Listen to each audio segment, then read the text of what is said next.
This is an interview with Professor Adrian Smith of Sussex Energy Group. Adrian Smith is a Professorial Research Fellow in Technology and Society at the Science Policy Research Unit, University of Sussex.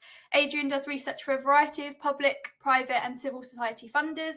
Most of that research analyses the politics and governance of innovations for sustainability, and where Adrian has particular interests in grassroots initiatives in the transformation of complex social and technological systems. So hi Adrian, thank you again for delivering a seminar to Climate Outreach recently on your research into developing smart local energy systems inclusively. Adrian delivered this seminar at the end of January, and this was part of a series of internal seminars we are hoping to organise. Through this series, we hope to learn from researchers like Adrian on the challenges faced when implementing some of the communications recommendations from Climate Outreach. So hearing from researchers can help us at Climate Outreach to see where we can have better impact in our work. And thank you again for agreeing to sit down with me today to explore your research and to touch on some of the kind of engagement challenges that you've faced. So to start with, I thought it would be useful if you could kind of introduce your research, Adrian. So if you can kind of give a brief introduction to your research, touching on the sort of aims and motivations behind your project, please. Right, thanks Emma, and thanks for the opportunity to kind of discuss our research like this. Essentially, the project's called Responsive Organising for Low Emission Societies, and we're interested, which is quite a grand term, what we mean by responsive organising is if you like, the organisation of kind of low carbon or net zero transformations that are inclusive, accountable and fair, really, towards sort of citizens and towards the users of kind of low carbon technologies. Less grandiose, more specifically, we're looking at how we're interested in how sort of there's a lot of hope pinned on the use of digital technologies to help accelerate a decarbonisation of different kind of energy systems or systems involving energy. It's an international project with 3 research teams. In Norway, there's a team based around the University of Bergen and Stavanger that are looking at electric mobility and different kind of like electric vehicles and different sort of mobility as scooters and things like that in cities, and how digitalisation technologies are helping with, say, the recharging of the vehicles, the kind of shared use of them and so forth. A team in Italy is looking at smart electricity meters and the rollout of smart electricity meters in Trento city there, and that's a kind of important component in a lot of the digitalisation of electricity and energy and its decarbonisation. Maybe I'll come back to that in a moment, because here in the UK we've been looking at sort of pilots and demonstration projects to kind of develop something called smart local energy systems, which again is using digital technologies to kind of better manage and the balance between demand and generation for electricity on kind of like neighborhood scale, local scale energy systems. What we have in common then is like this idea, this interest in how digital technologies can help better manage these systems and kind of reduce demand, maximize the use of renewable resources and so forth in a much more kind of efficient way. These are all very technical and complex transformations, and so we've been interested in how citizens and households, if you like, have been involved in. They're also very experimental, and it's not like they're a done thing yet. But so we're interested in how the developers have been kind of trying to include households or been thinking about them and about citizens and the users of these future systems, and also trying to understand a bit how maybe sort of citizen organizations or households kind of perceive these changes as well. Yeah, I hope that kind of gives you a bit of a flavour for the project anyway. Yeah, definitely. Thank you so much for sharing those details. And it's a really kind of broad and truly fascinating research project. And it's great to hear the kind of elements you're focusing on around sort of inclusion and fairness. And it will be great to sort of dig into some of those today. Yeah, thank you so much for sharing that. And it really has huge relevance to our work at Climate Outreach, and it's useful to hear kind of a different perspective and a different focus on the topic of an inclusive energy transition. So I thought we could dig a little bit deeper into the sort of public engagement challenges that you face with this research, or you kind of envisage facing with this research. So you've mentioned a bit of the kind of elements that you're focusing on, and the project focuses on sort of transforming our energy systems through 3 action areas: so the decarbonisation, decentralisation, and digitalisation. So I was wondering if you could speak a little bit about the challenges that you've encountered or you envisage encountering when engaging with the public on these sort of 3 action areas. Yeah, okay. I mean, we've been researching how, if you like, the protagonists in these developments, which is in the UK and the smart local energy systems, people who are typically involved in these demonstration projects would be the local electricity network operator, maybe some electricity supply companies, developers of smart technologies, so smart meters, or companies that are building up platforms for interrelating different data sets about electricity use and generation locally. Sometimes community energy organisations are involved as well. Ofgem, the electricity market regulator. So you tend to get like partnerships, combinations of these, kind of like trying to develop some initiative. And an example of an initiative might be using battery storage locally to balance, well, take a step back. Yeah, figuring out how different households might share their battery storage for electricity in their home, or if they've got electric vehicles and they're plugging them in the evening when they're back from work or what have you. How the battery in the car is a sort of storage device and may actually contribute some electricity to the grid when it's not being needed by the driver, to provide electricity elsewhere in the local network. So they might come together and kind of figure out ways of setting up a pilot project to explore how that might work in practice. And that's where households might become involved, if you like.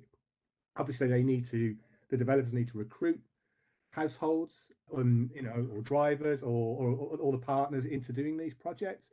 So in order for them to install some of the technologies, and then they'll monitor how it goes, they'll look at some of the technical aspects, they'll think about maybe some of the kind of business models and the incentives people need to kind of want to participate in this and to benefit from it.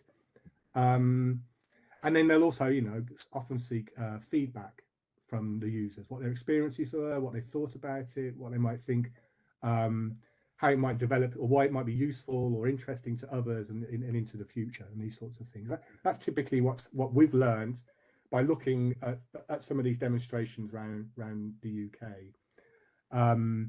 Some of which have been funded by quite a large programme called Prospering from the Energy Revolution, which is a government-funded programme, about £100 million, matched with industry money, to kind of set up some of these sorts of demonstrations. Some of them have been quite large and then quite a lot of different initiatives. Some of them are quite small and specific, if you like. And some have been as simple as simply just opening up data or information about electricity demand and flows in the neighbourhood to different organisations to see how useful or interesting this information is. And I think that's the point about the digitalisation, if you like. The excitement behind it is that the hope is it can give us kind of like unprecedented, kind of real-time information about what's going on with our local electricity networks. We can know through smart electricity meters what the pattern of demand each day over the days for households, because it's taking measurements much more precisely and much more frequently compared to our traditional electricity meters. But also installing kind of sensors and monitors and being able to do computation and calculation across different bits of the network. And that includes, of course, because a lot of local networks are getting different kind of small scale renewable electricity generation kind of plugged in, which generate varying amounts of electricity depending on the available renewable resources. How bright is it today, for example, if you've got solar panels, or how much wind is blowing if it's for onshore wind. So and then of course, one aspect of the government's decarbonisation agenda is to switch people over to electric vehicles. So you're also and then also in terms of heating our homes, there's a big push for heat pumps. Both of these require a lot of electricity to recharge the battery when you're not using it, and obviously heat pumps need electricity in order to draw heat from the air or from the ground and warm up your home. So we're also anticipating that electricity demand is going to increase as well. So you're getting, if you like, compared to the electricity system most of us have kind of grown up with and got used to, which is just like big power stations feeding electricity down into the grids that eventually reach our home, and where the electricity meter simply counted how much electricity we drew into our home. Now we've got this system where there's much more complex flows of electricity, including electricity flowing out from homes where they've got solar panels on the roof, if you like. There may be times when they're exporting electricity to the network rather than consuming it. And then obviously you've got different levels of battery storage across the network as well. And then you've also got these new energy demanding activities arising, like heating and mobility, that could lead to quite large peaks. I mean, we already get peaks in the evenings and in the mornings, depending on activities in the home. These could become even greater with some of these new energy demands. And the hope with things like smart meters and digitalisation is to have much more information about what's happening, and then to incentivize people in some way, we could talk about that, to adjust their demand, if you like, or to allow the operators of these technologies, like supply companies or energy service provider companies and all sorts of new kind of business ideas coming up, to kind of run things in the home almost like automatically, to switch when our demand happens. So maybe rather than doing the laundry in the evening when demand is high on the local grid, you might do the laundry in the middle of the day or later at night when demand is lower. Or you allow, kind of, or with things like refrigerators, it might automatically kind of moderate when it cools and when it switches off, if you like, again to try and smooth the electricity. So it's very kind of like very clever, heavy kind of engineering interventions that have quite profound implications about our relationships with energy, if you like, and our relationships in the home. Either a much more active relationship. And we're seeing that already with things like smart meter displays. You can have them in your home and it tells you how much the electricity is costing at this point in time. And the idea is, if you see it's, gosh, that's quite a lot, maybe I won't do this activity now, I'll do it later. But that's the kind of thing. And what's behind that is, if you can sort of reduce demand or smooth these peaks, then the load on the local network is lower. So, and that means this extra demand that we're putting onto the network can be managed in a much more efficient way. That means that investment in bigger wires, if you like, heavier infrastructure to handle the new loads is less. And there are some estimates that developing these smart local energy systems will reduce the cost of reinforcing and investing in the upgrade of the electricity networks locally by, I'm trying to remember now, by billions of pounds each year, basically. So the system level benefits, the engineering benefits are quite considerable. The big question mark is like, well, what's the benefit to the householders to have to, you can imagine the household dynamics where trying to shift when you might do the laundry.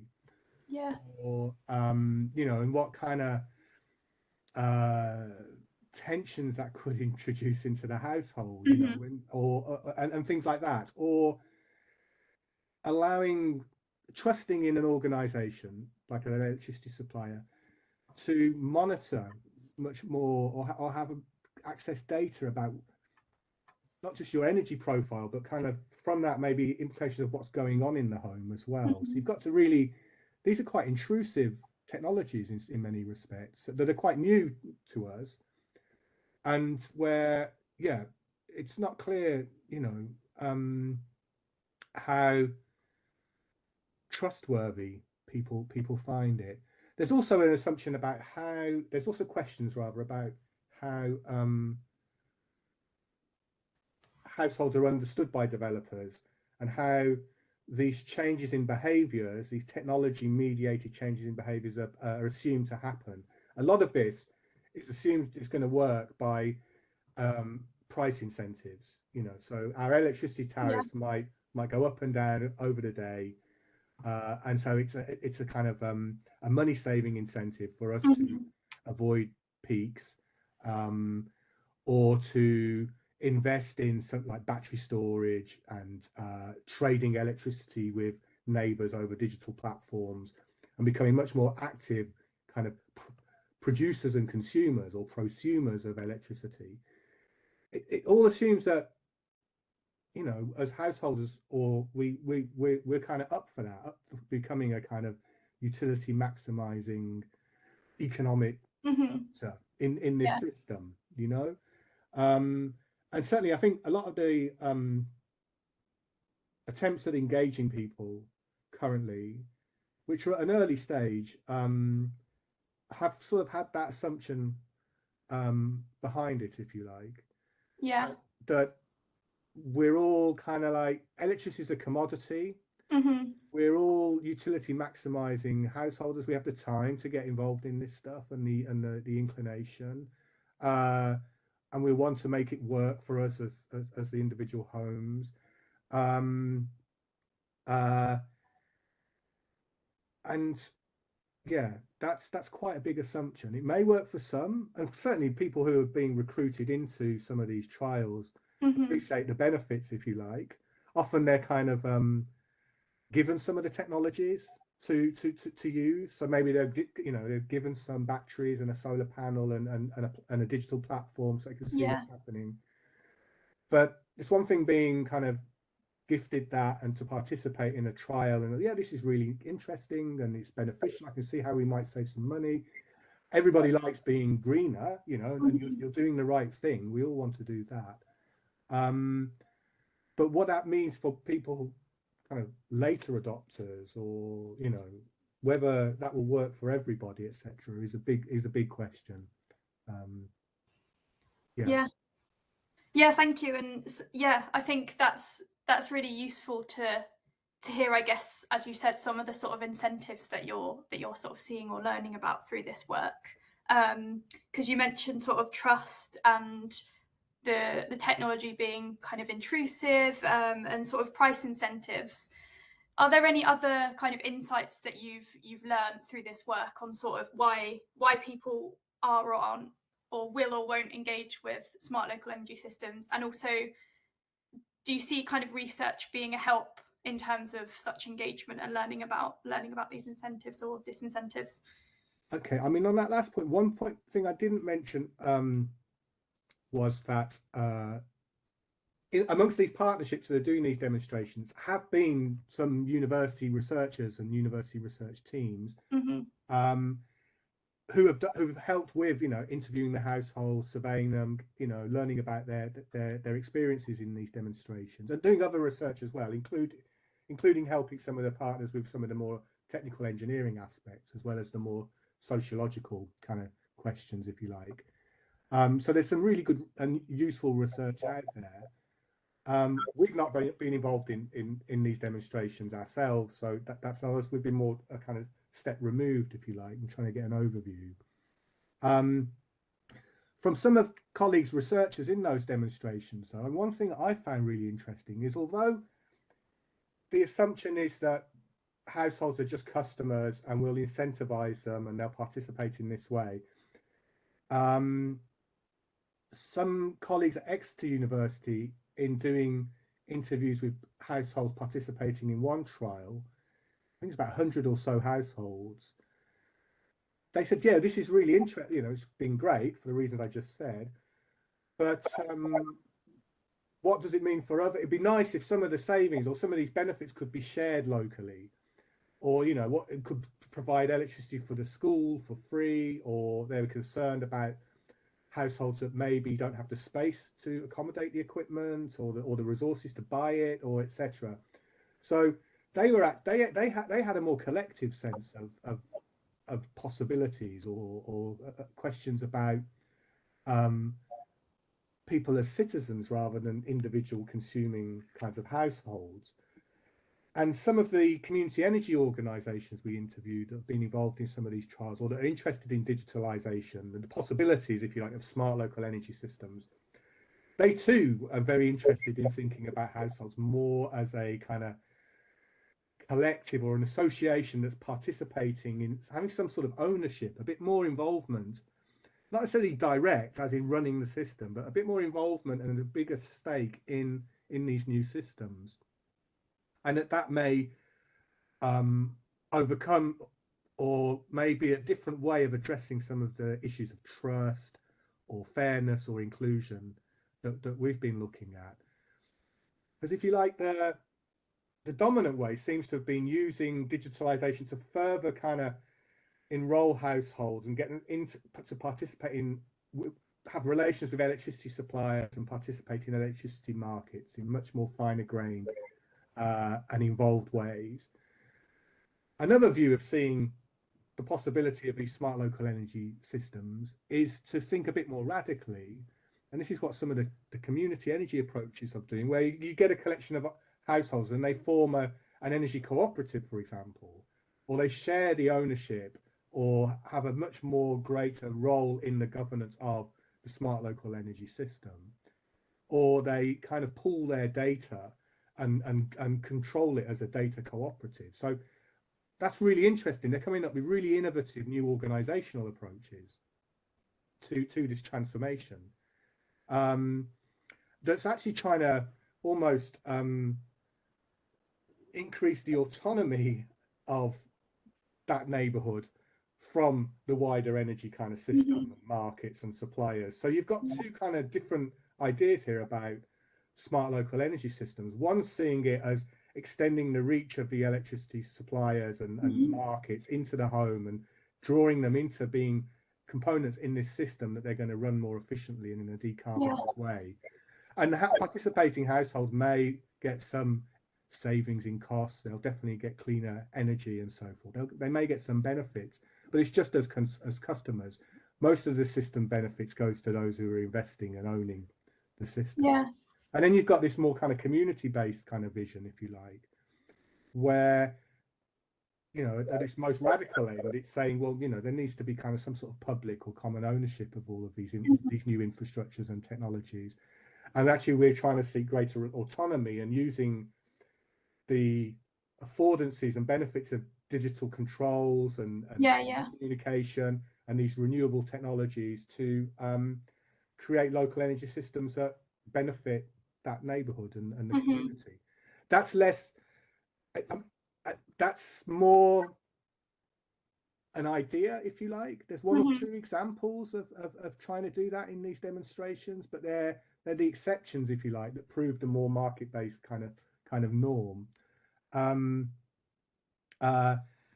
But it is just quite a different approach, and it seems to us as odd that if you've got this program of demonstrations and innovations and experimentation or new technologies and kind of new organizational approaches, you're doing it within the same kind of framework that we've got currently for electricity. Yeah.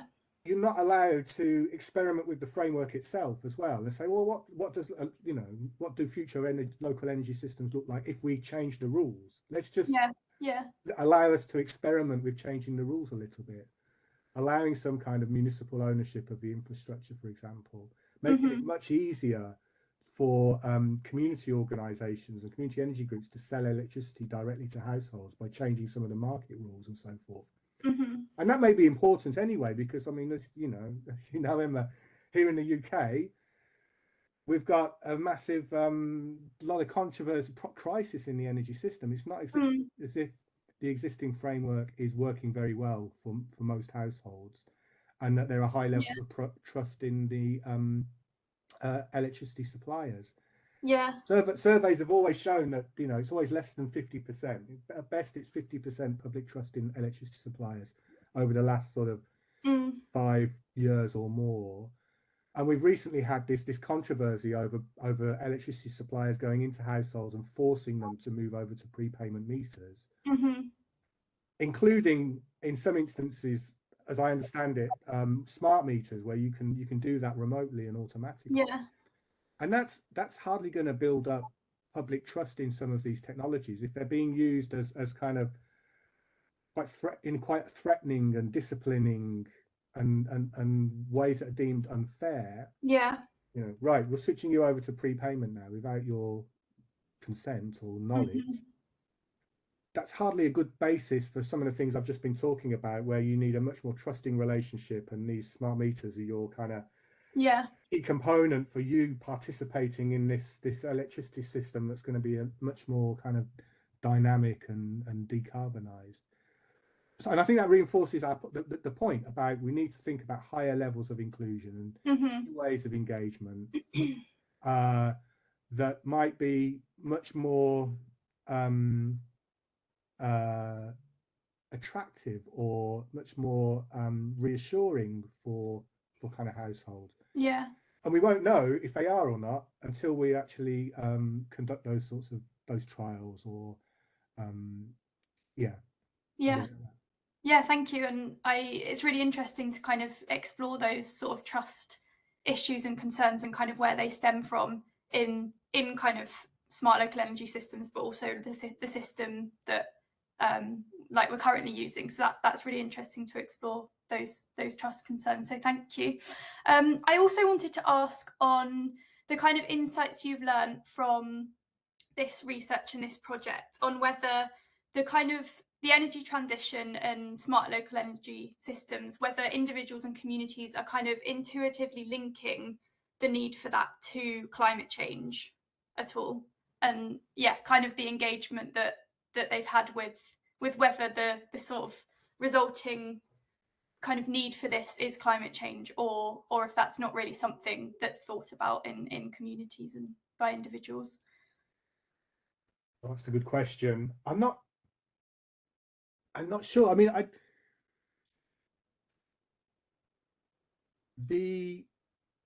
lot of the demonstrations are presented in decarbonising terms, if you like. This is a way of maximising use of local renewable resources much more kind of effectively. And I think people are kind of up for that, but it needs to be more than just that, if you like, or almost like the decarbonisation is sort of there, but actually what this makes it really attractive is that you're going to get kind of resilient energy, or you're less dependent on international fossil fuel prices, these growing prices, or that there's kind of local economic benefits. There's all sorts of, maybe it might be around job creation as well.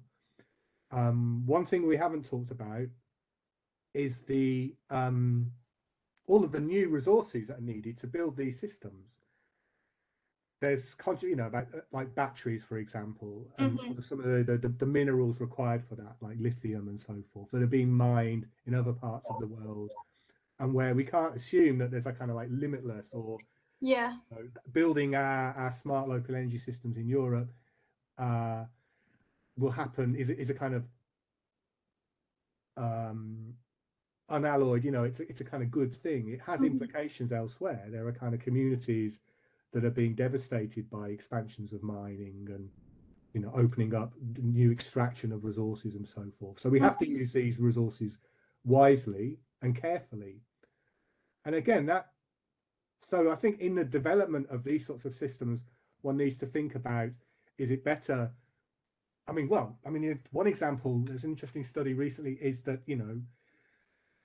okay, we move over to electric mobility, but actually, if everyone just sort of swaps their internal combustion engine in their car to an electric battery and electrically powered car, Hmm. the demands for the minerals to build those batteries are going to be enormous, and it's more sustainable to think about, okay, moving over to electric mobility, but wherever possible, prioritizing that in expanding and making easier the public transport system, Yeah. electrifying that, rather than just sort of doing a technological swap, if you like, from one type Hmm. of car to another.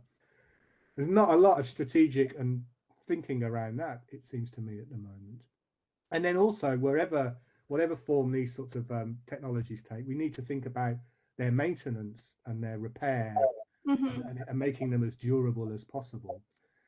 One feature of digitalisation is when you start getting software involved and things, you can accelerate the kind of upgrades and so forth. You can Hmm. intensify the consumption of all of these materials Yeah. through digitalisation. So there needs to be some thought and care into how these local energy systems are maintained, how the software for doing this kind of trading between solar panels across households, or Hmm. um, crediting households for offering their battery storage facilities to other households, or running these Yeah. systems have to be designed within a long-term framework as well.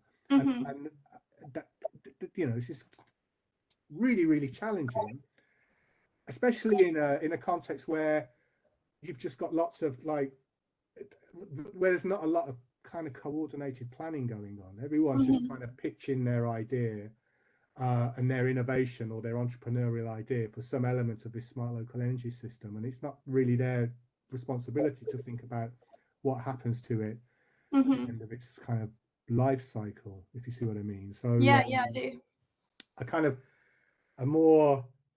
a deeper kind of sustainable energy transformation requires also us to build up these sorts of capabilities for Hmm. doing this sort of planning, I think, and figuring out how to make investments in ways and run these systems in ways that um, ensure that they really are genuinely sort of sustainable. Yeah. Uh, Yeah, thank you.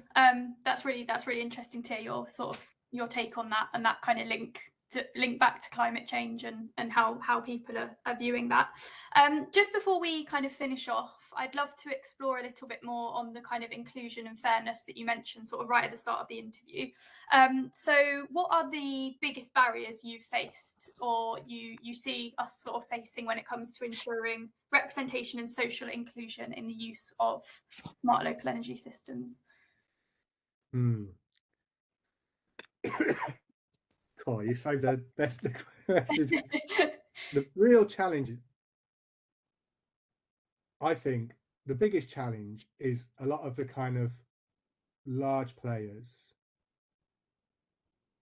and institutions involved in this need to learn to listen much more actively and attentively, if you like, to some of the marginalized voices and sort of vulnerable consumers, or Mhm. situations, if you like, uh, and need to be open to approaching some of the goals and for developing new energy Mhm. systems and decarbonising on the terms that those kind of often overlooked or unheard groups and voices suggest are important. Mhm. I think there's still a tendency to try and think, okay, how do we make as many households as possible fit what we think needs to be the ideal smart local energy system household, if you like. Yeah. And some will, and some are ready. I mean, I think there was the Centre for Sustainable Energy's got this project called Smart and Fair, and it's really good. It's worth taking a look at. And they've been trying to sort of map how many households are kind of like ready, have the capabilities to be this sort of smart energy Mhm. household. And I think their best estimates were like, maybe 50% or something like that. But there will be households that are kind of, I don't know, interested in climate, interested in technologies, have the assets, have the Yeah. money to buy some of this stuff and the time to get involved and so forth. That's still an awful lot of households who aren't in that situation, Mm-hmm. and maybe for whom this would never really be a priority anyway. So I think learning to listen to those others, if you like, is really, really important. And I think one way of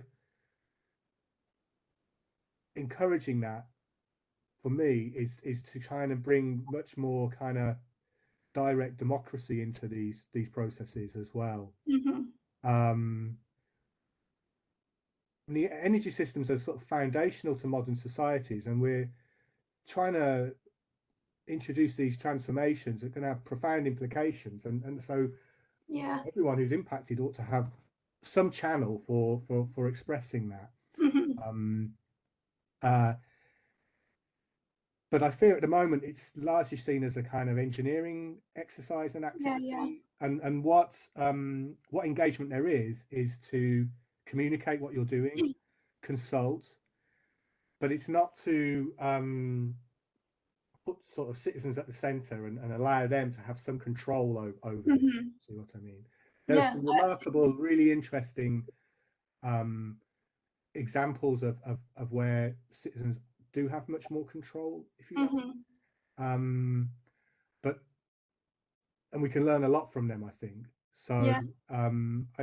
Sorry, it's a bit of a long-winded answer, but I think that's it. It's like, let's look for some of the really interesting kind of initiatives that are really trying to push things at the moment, and think about new ownership models, new organizational models, using technologies in very kind of wise ways, Yeah. recognizing that they have implications and impacts elsewhere, so much more Mm-hmm. cosmopolitan, and try and see how policy and business investment could learn from that, if you like. Yeah. Try and sort of circulate these much more kind of innovative approaches more widely. Yeah. Yeah, thank you. And that's a really kind of fantastic place to leave us with. So we've got kind of communication, listening and learning. So a really fantastic place to end this interview. We have run out of time, but thank you so much for your time, Adrian.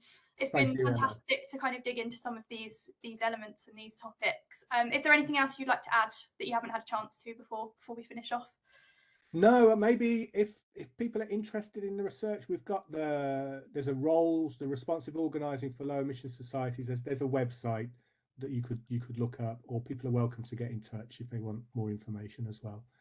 But apart from that, just to say thanks, Emma. It's been really nice talking with you and with colleagues at Climate Outreach. So yeah, thanks. Brilliant. Thank you so much, Adrian. And yeah, we can link to that website below the interview. Perfect. Thank you so much. Thanks. Bye.